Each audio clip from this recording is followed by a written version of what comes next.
Okay, let's start with our safety glasses and gloves.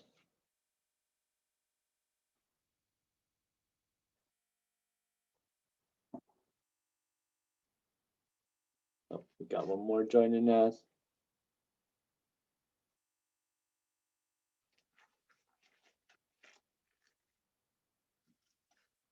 Oh, we got another one. Apparently my clock in my house must be off because apparently you're supposed to start class now. Just kidding. Hi, Jalen. Hi, Marco. Okay, so we got gloves on, safety glasses on, and let's do an inventory check on these parts. You should have one plastic cap. This was a part that was much easier to just purchase instead of manufacture ourselves. It could have been 3D printed, but with the 3D printer filament that we had in hand, it's not flexible and it would just snap. So this is a coin vault or a piggy bank type project. So you should have one piece that has this kind of logo of the $sign cut out, and you should have a brass version of that. Call this piece the coin slot.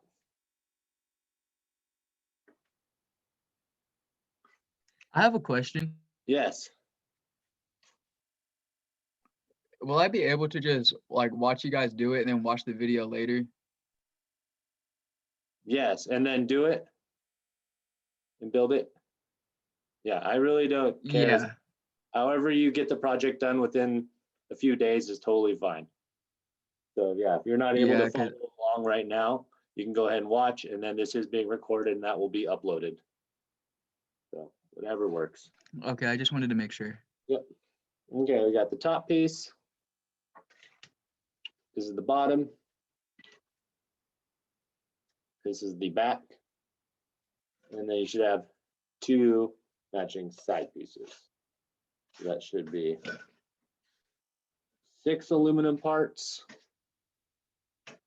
and 2 brass parts.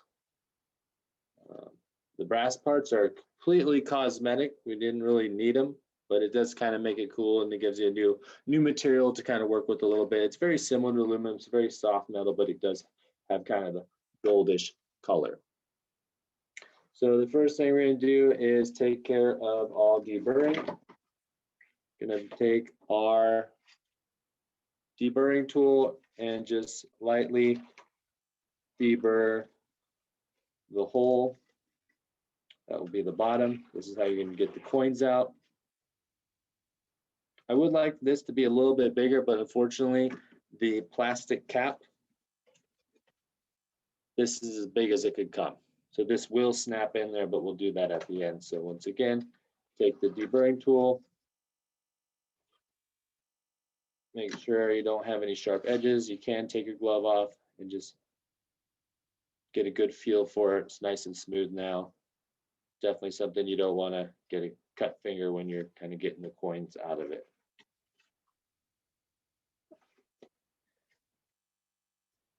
This cutout piece in the top really doesn't need to be deburred because it's going to have this coin slot plate over the top of it, and you're really not interacting with that, but we can go ahead and deburr this really quick just for fun in practice.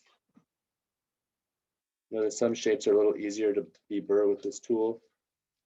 The circle is obviously the easiest, but this one's not too bad.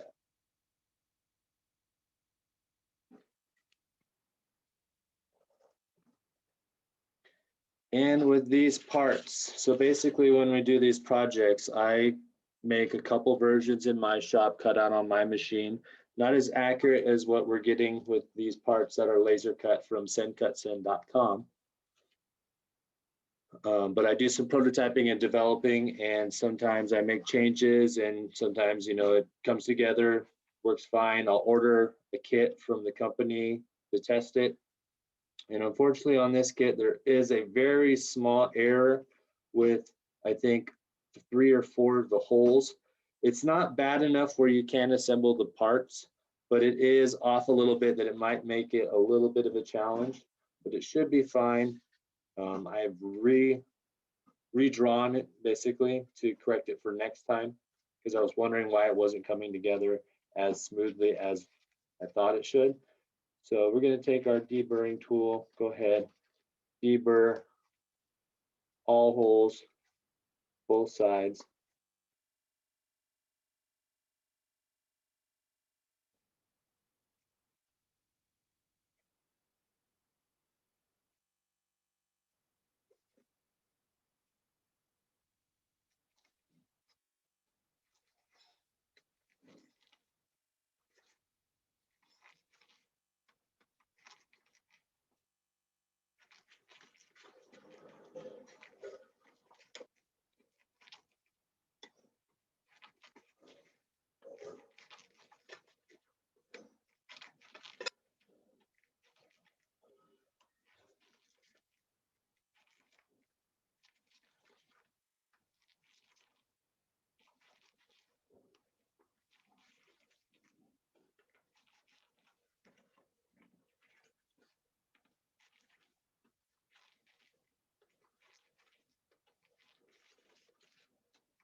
Since these holes are already mostly burr free from the belt sanding process, just basically a half a turn with the tool is all you really need.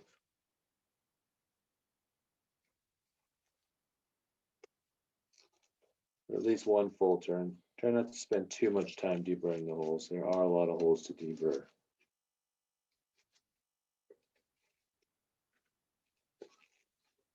If these holes were drilled with the drill, we'd have more of a burr on the back side of the hole.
Hopefully your hands aren't tired. I bet all those video games you play get your hands nice and strong for deburring holes.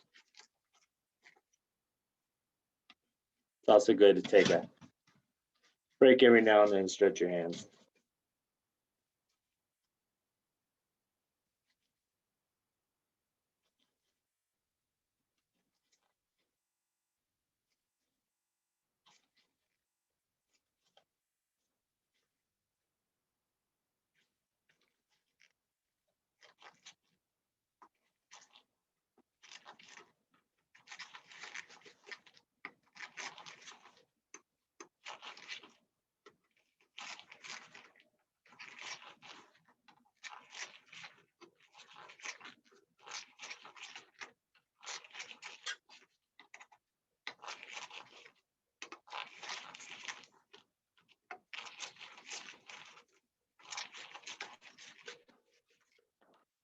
Okay, while you're finishing up your deburring, I'm gonna see if I can line up these parts and see if I can identify which ones are off just a little bit with the holes. It isn't a lot.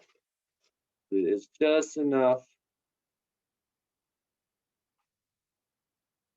to make it a little harder to assemble. So those are good.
The brass pieces will also get deburred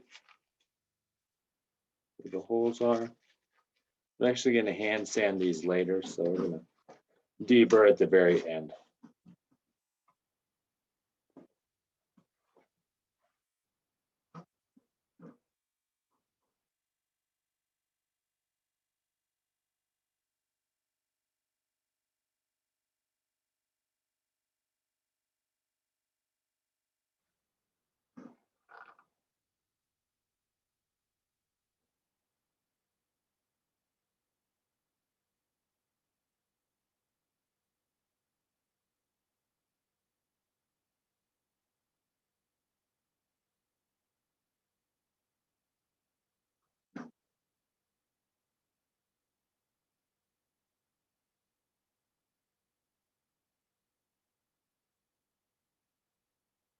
Abdullah, if you're not wearing gloves with that tool, that's the one tool that's gonna cut you.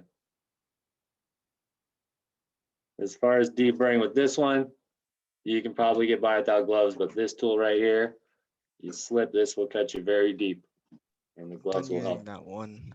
Yeah.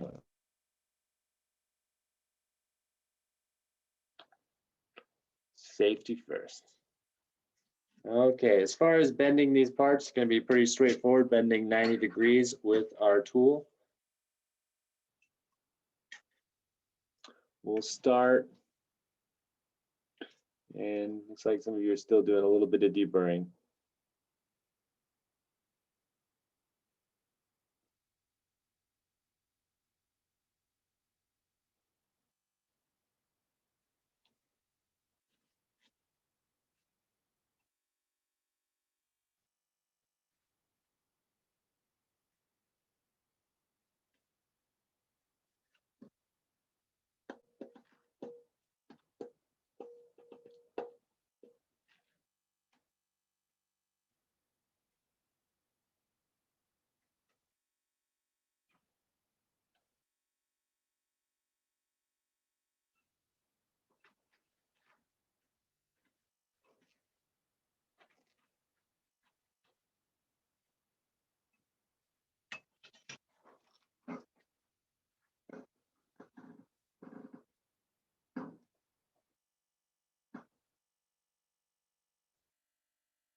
Okay, are we ready to start bending?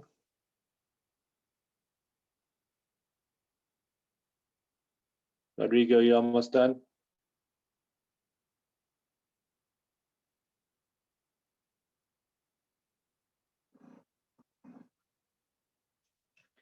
Okay, the first part that we're gonna bend is kind of the only one that's super critical because it does have somewhat of an orientation to it.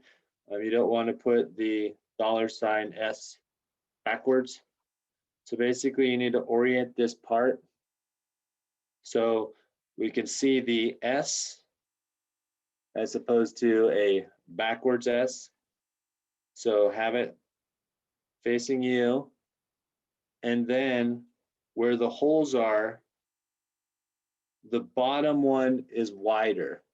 So this section right here is wider than the top one. So this will be the top edge, this side facing out. So that means we're going to bend down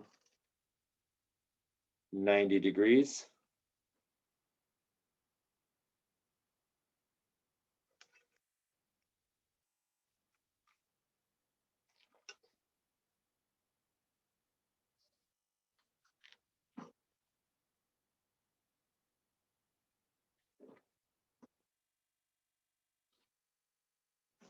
So once again, we have the S, skinny part on the top, bent down. If you bend them backwards, you're not going to be able to bend them back and bend them the other way. The aluminum will just snap. Double check for 90 degrees. Bend this one just a little bit more.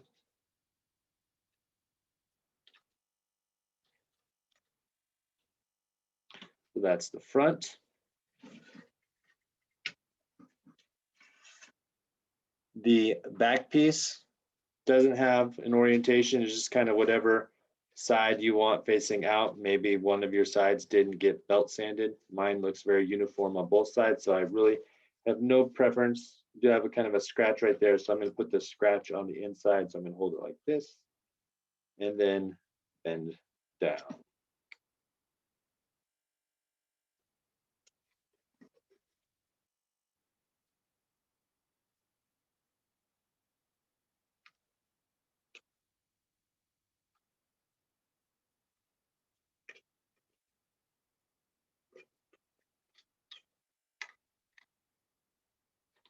Check for 90 degrees.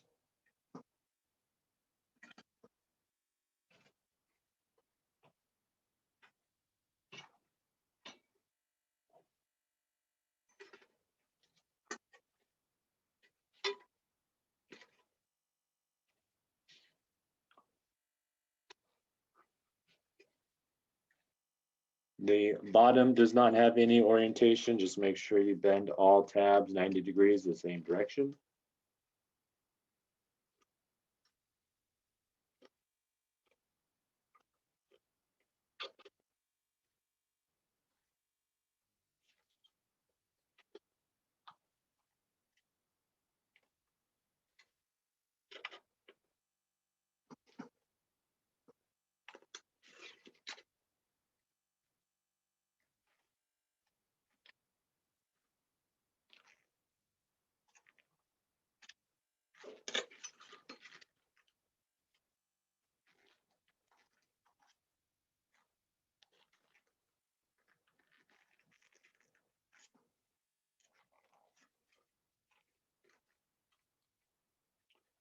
Check for 90 degrees.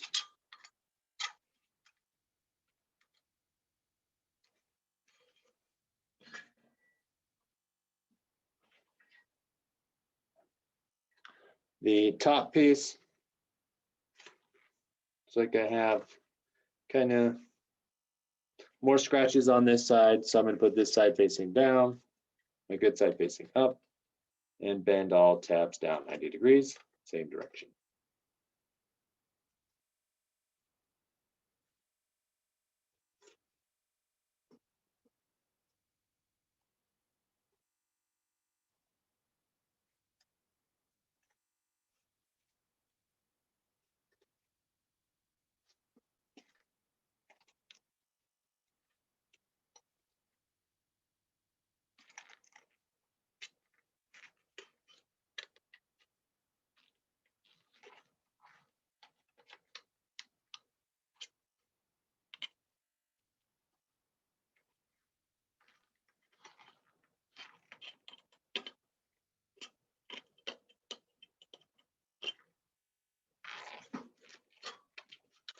check for 90 degrees.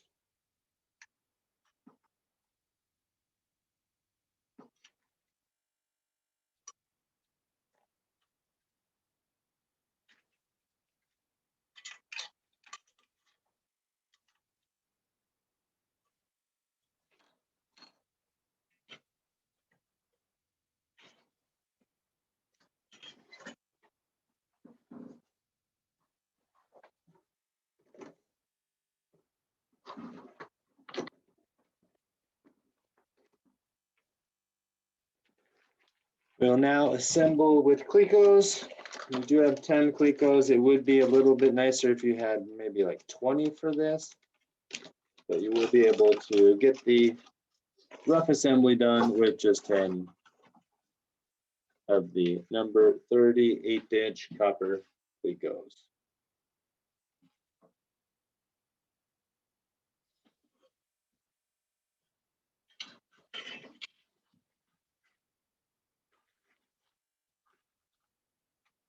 Take the bottom piece, doesn't matter which orientation, and I'm going to take the front piece and making sure that the bigger section is closer to the bottom.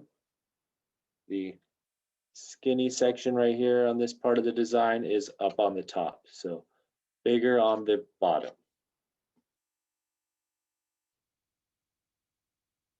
Gonna put in a Cleco, and another Cleco.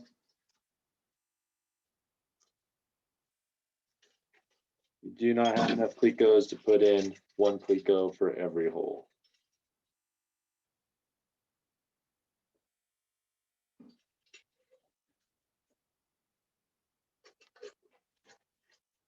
Put the back on.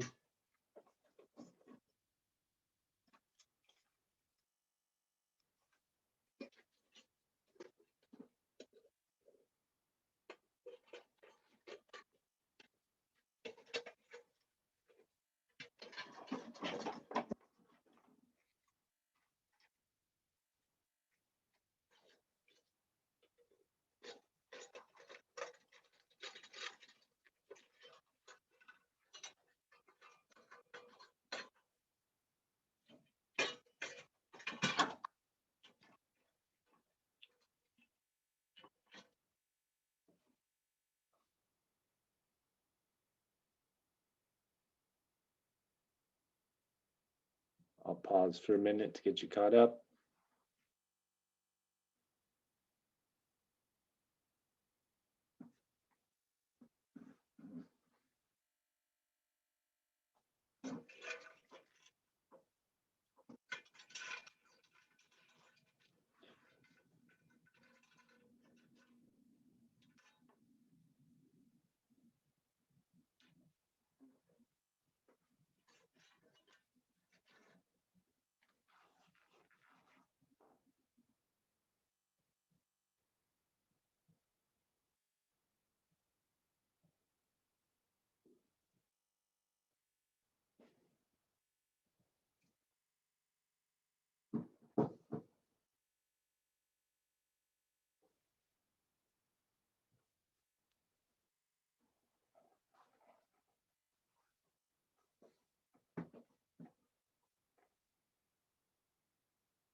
Next piece that's going to go on will be the top.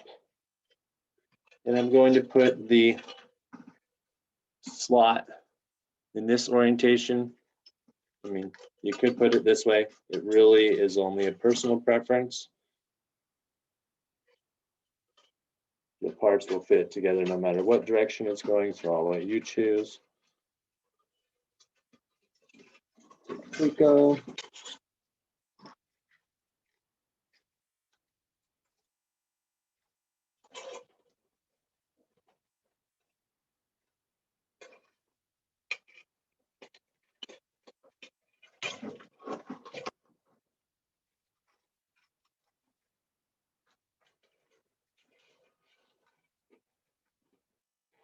And these tabs, I did not clarify, should always be on the inside. If you put them on the outside, it might actually work, but I have not tested it that way.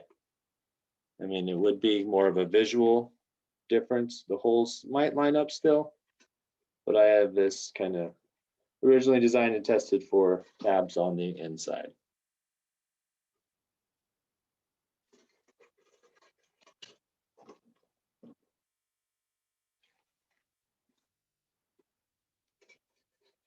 You could put the tabs on the outside and get it all fastened together with Clecos, and if all the Clecos work, you shouldn't have any trouble with the rivet. So if you want to try that, if you're not assembling your project now. And then all that's left to put on for the aluminum will be the side pieces. And only thing that might matter is if you have any preference on grain direction. So on my front pieces and my back piece, the grain direction from the belt sander is running this way. So I'm going to continue that grain direction that wraps around the box.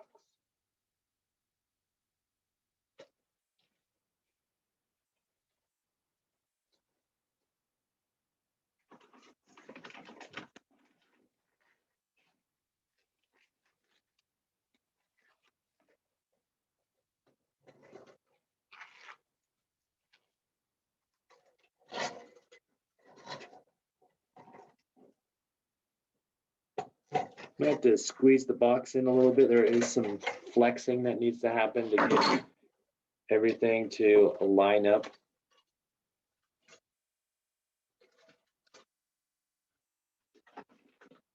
I'll put my last side on once again, grain direction going around this way.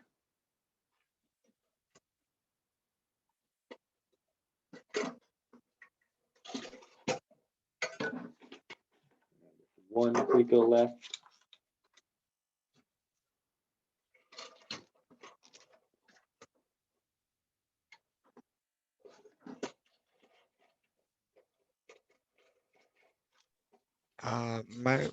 My box doesn't, like, the holes are offset for the one of the side pieces. Like by how much? I'd say like an eighth of an inch. No, probably like a 16th. 16th. This is where you might need to. I'm doing this on mine. You kind of have to, if you kind of squeeze it a little bit. Oh, This is what I was Oh. saying. Like, I know there's some holes on here that aren't exactly perfect. There was a very small error, but there is enough flex within the aluminum that it should work. I put one together just fine. It was a little bit harder to put together than what I thought, but it still worked fine. I didn't have to drill out any holes. Yeah, well, especially this with is gonna be bothersome. not having enough Clecos, you're just gonna have to kind of trust that it will eventually come together close enough. Yeah.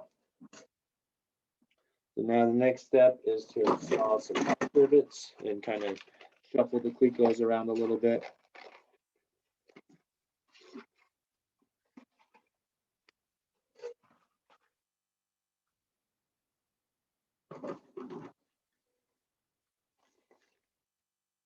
Taking the pop rivet, putting it in the pop rivet tool. Trying not to drop the rivet on the floor.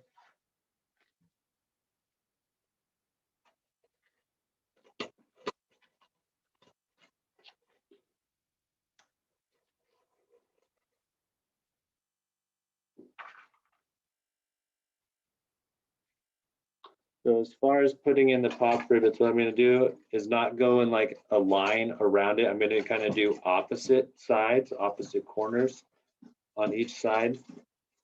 Just so we don't put all the pop rivets on one side all at once. Just gonna kind of spread it around a little bit.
You can see the holes might not look like they're lining up, but if you just push on the metal, flex it a little bit, use some muscle or persuasion, it should still assemble.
Once you've done a few rivets, take a little time out to take these stems, put them back in the Ziploc bag, do a little bit of FOD control, foreign object debris.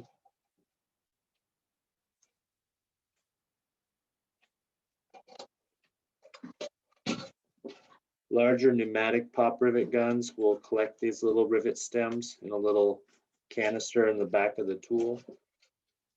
You can also put away tools that you're no longer needing.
Since we have 10 minutes left of class, I'm gonna kind of like magically fast forward to what needs to happen with the brass pieces. I'm not gonna install these right now because they might get all scratched up as I'm putting the rest of the rivets in, but basically with these brass pieces, just gonna take the small piece of sandpaper and go ahead and deburr them. These parts were too small for the company that cut them out to send it through the belt sander. So that's why you kind of see a bunch of random scratches on these brass pieces. They were not able to run these through the machine that deburrs it. The aluminum parts are big enough to run through the machine, but the brass ones are too small. So these just basically need to be hand sanded to clean up the edges. And then you're gonna pick whatever side has the least amount of scratches. And then I'm just gonna hand sand that nice side, give it a nice uniform grain direction.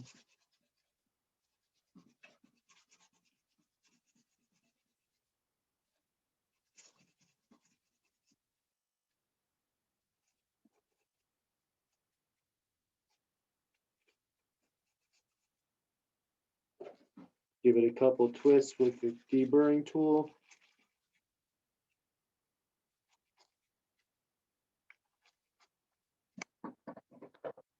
And that will just get clecoed on and then pop riveted on right there. And for the dollar sign, flip it over so you have the correct orientation where the bigger piece is on the bottom, narrow piece is on the top. And I'm gonna go ahead and just kind of sand kind of in the direction that the dollar sign symbol is being drawn. So I'm gonna go that way. Flip it around this direction. Flip it around this direction.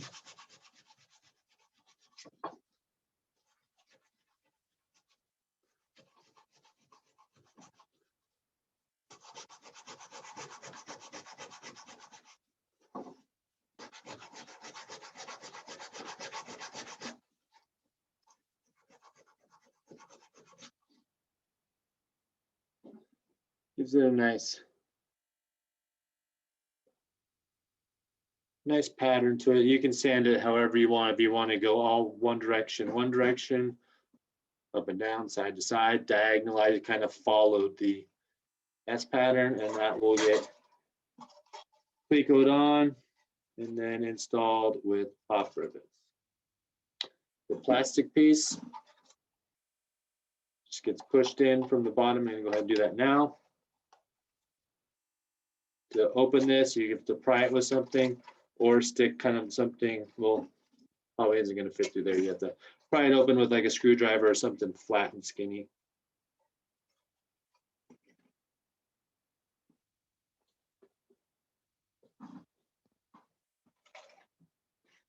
So I'm gonna go back to installing the pop rivets around the outside.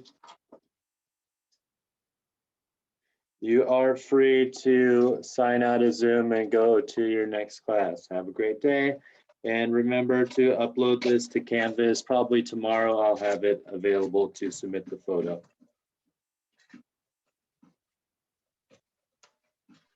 Bye. Bye. I'm gonna keep my Zoom open and working just to finish the recording. Looks like we went longer than an hour. Same as the trap. Have a good day. Yeah, bye.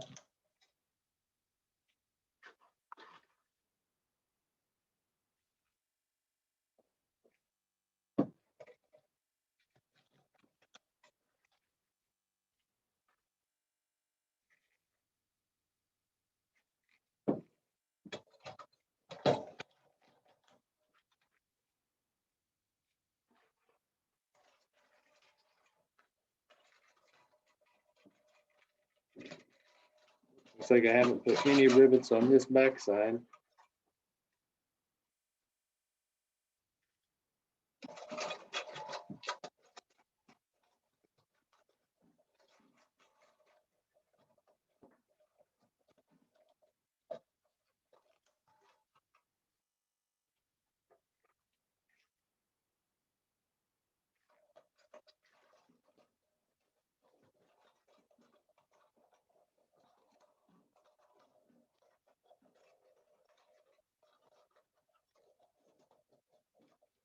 Getting some of these holes are just a little bit off.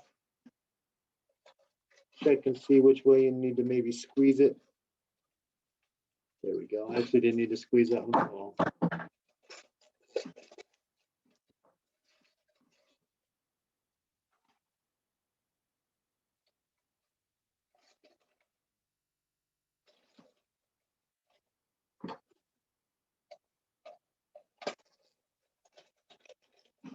Another trick if you're having trouble getting a rivet in is trying to see if you can take the Cleco out. Use the Cleco to kind of line it up a little bit. Maybe install a rivet in the other hole.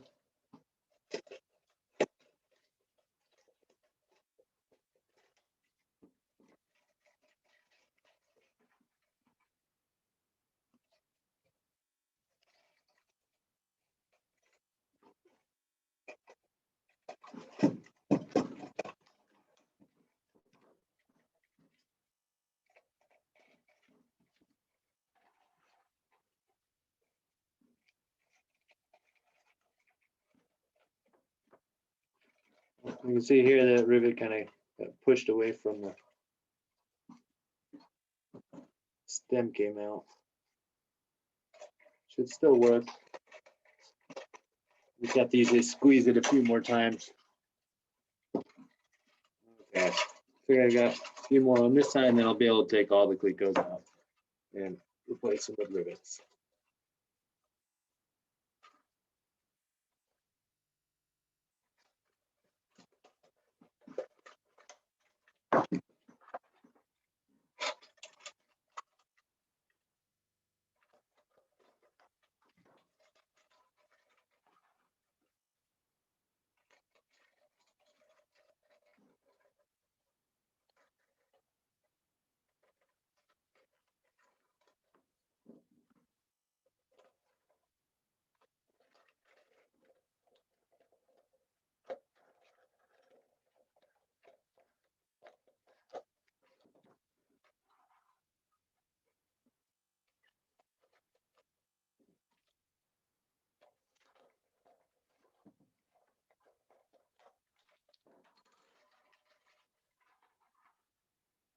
Carter, you still there?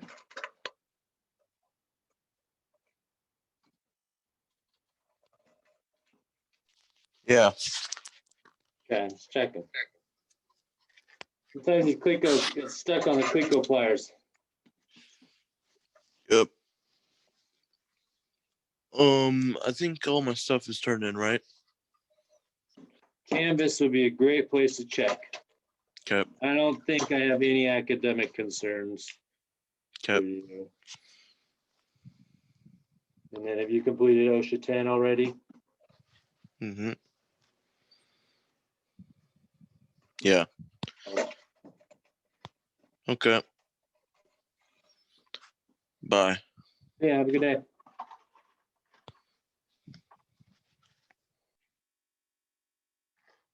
Okay.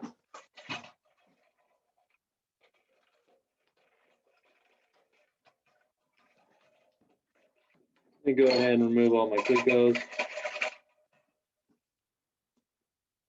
Put them back in the bag.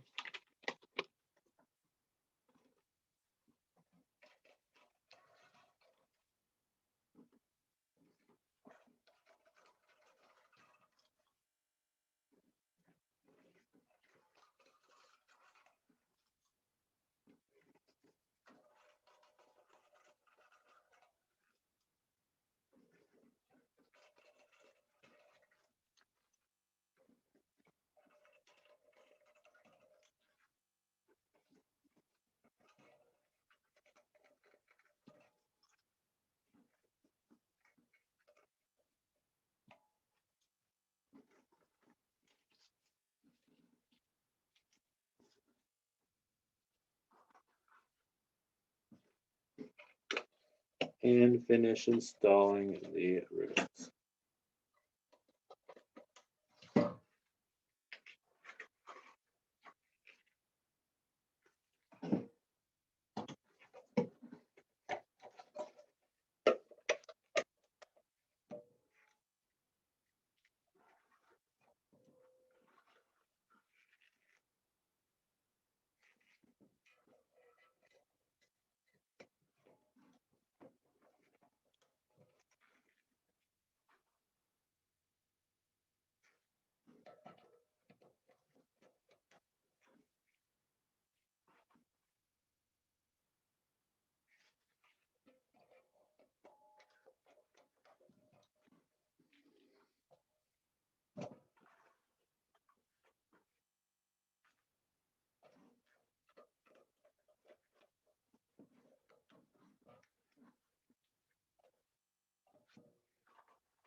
Make sure you don't get carried away and put rivets in here without putting the brass piece on first.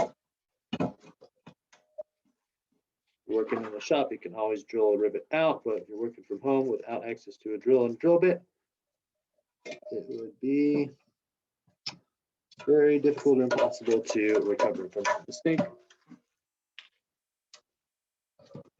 Side's good, that side's good, that side's good. That side has no rivets, no rivets. That is all of the rivets that are installed. Now I'm going to take the brass pieces. These brass pieces have been hand sanded around the outside and given a nice sanding on the surface to give it some grain direction. Go ahead and place that on there. Take one Cleco, put it in on one side. Holes lined up, so I don't need a second Cleco. Go ahead and install my rivet.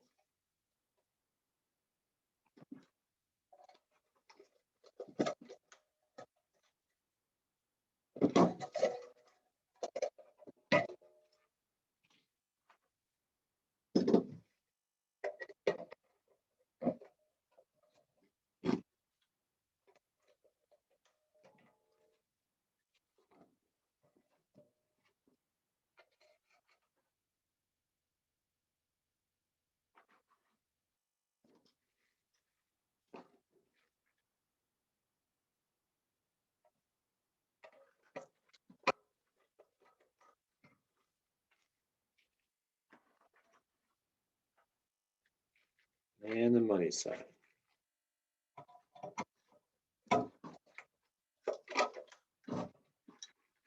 Okay, last thing I'm going to do is just take the largest sheet of sandpaper and just kind of sand the edges down a little bit. Get rid of any sharp edge.